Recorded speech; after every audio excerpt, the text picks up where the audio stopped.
దేవుని రాజ్యం అనంటే అక్కడెక్కడో పైన సౌరమండలం దాటిన తర్వాత లేకపోతే ఇంకెక్కడికో పోతే వచ్చేది కాదు. దేవుని రాజ్యం అనంటే దేవుని సన్నిధి, దేవుని ముఖకాంతి, దేవుడు ఉండేటటువంటి స్థలము, దేవుడు ఉండేటువంటి స్పేస్, దేవుని యొక్క స్పేస్ ఏదైతే ఉందో అది మనుషులకు ఇవ్వబడినటువంటి భూమి ఆకాశం అనే స్పేస్. ఈ రెండు కూడా ఒకదానికొకటి కలిసే ఉన్నాయి, దగ్గరగా ఉన్నాయి. ఈ రెండు వేరు వేరు రియాలిటీస్. ఆ రియాలిటీ మన మధ్య ఉంది, మనకు తెలియదు, మనం దాన్ని చూడలేం, మన బాహ్య కన్నుతో చూడలేం. కానీ ఆయన మన మధ్య ఉన్నాడు. ఆయన అన్నాడు, 2-3 ఎక్కడ అక్కడ నేను ఉంటాను అన్నాడు. ఇప్పుడు మన మధ్య ఆయన ఉన్నాడు. సో నేను చెప్పొచ్చేది ఏమిటి అంటే, దేవుని రాజ్యం అప్పుడెప్పుడో ఇంకెక్కడికో వెళితే చనిపోతే దొరికేది కాదు. దేవుని రాజ్యం వచ్చేసింది, వస్తూ ఉంది, ఒకానొక రోజు సంపూర్ణంగా వస్తుంది.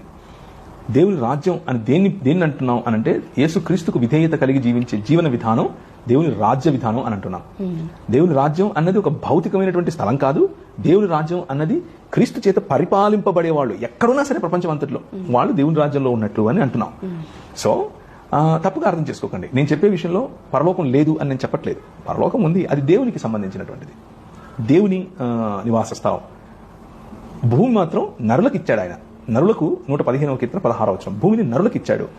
ఆ దేవుడు, పరలోకమందున్న దేవుడు, తన సన్నిధిని విడిచి భూమి మీదకు రావటానికి సిద్ధంగా ఉన్నట్లుగా మలాకీ గ్రంథం వరకు ప్రవక్తలందరూ చెబుతూ వస్తుంటే, మత్తయి నుంచి ఆయన వచ్చేశాడని, యెహోవా పంపగా వచ్చినటువంటి యెహోవా ఇప్పుడు ఏలుతున్నాడని, మీకు రాజు పుట్టాడు అని ఇవాంజెలియాన్ అన్న పదం, అంటే ఇవాంజలిజం అన్న ఇవాంజెలియాన్ ప్రకటింపటానికి గ్రీకులు, రోమీలు ఏ సిస్టమ్ అయితే ఉపయోగించారో అదే సిస్టమ్, అనగా దండోరా కొట్టి ప్రజలకు ప్రకటించడం. సువార్త అనేది వెళ్ళి సజెస్ట్ చేయరు, ప్రకటిస్తారు.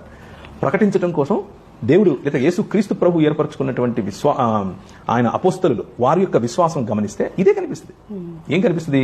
దేవుని రాజ్యం వచ్చేసింది, దేవుని రాజ్యం ఎక్స్టెండ్ అవుతోంది, వైల్డ్ ఫైర్ గా పెరుగుతుంది. దేవుని రాజ్యం ఒకానొక సమయంలో సంపూర్ణంగా మన మధ్యకు వస్తుంది. సో ఇందులో ఏ డౌట్ లేదు.